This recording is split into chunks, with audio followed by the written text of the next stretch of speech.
Hello, I'm author Kevin J. N. Hughes, and I'm the author of The Undamned, and I'm here telling ghost stories. I'm telling the story of the haunted tire swing today.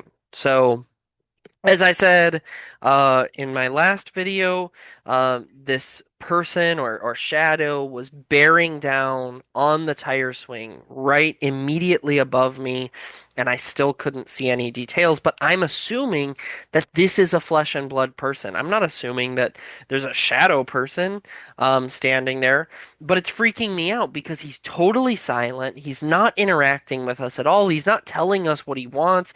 He's not telling us why he's coming up to the tire swing. I thought, like I said yesterday, I thought maybe he had a kid who wanted to play on the tire swing or something. Um, so I said to my dad, like, stop the tire swing, and I put my feet down, and kind of skidded, and my dad grabbed the chains, and together we brought it to a really immediate stop. Because, I'm thinking that this guy is gonna come even closer and like crash into me. So I'm like, Dad, stop the tire.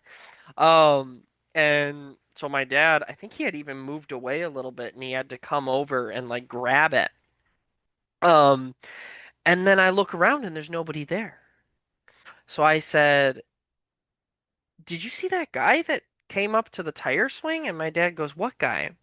So I look around and there's nobody else at this park except down on the running track at the bottom of the hill. There's a woman, a blonde woman jogging.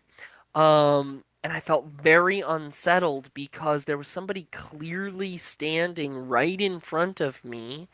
And the moment I stopped, they were gone. And there was nowhere that they could have gone that, like, I mean, I had visibility of the whole park from this tire swing, and they're not there. They're not anywhere. But more importantly, how did they get out of my line of sight so fast? So I told my dad I wanted to go home, and we did. And I don't remember really ever going back to that park after that, unfortunately, when I was a kid. But when I was an adult and I was now married to my wife, Estella, we went to Dairy Queen together, and I told her this story, and I said, actually, the park is right up the street a little bit. And she said, "Oh, cool, I want to go to it."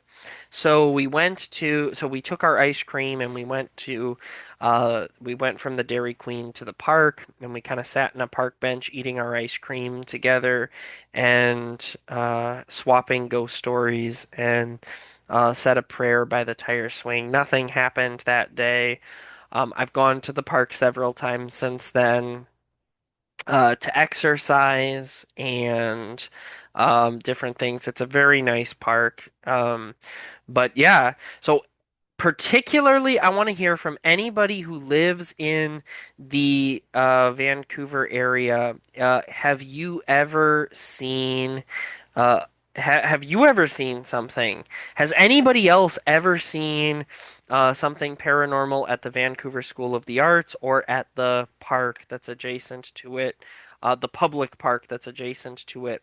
Um, uh, am I the only one who's had a paranormal experience there? Has anybody else?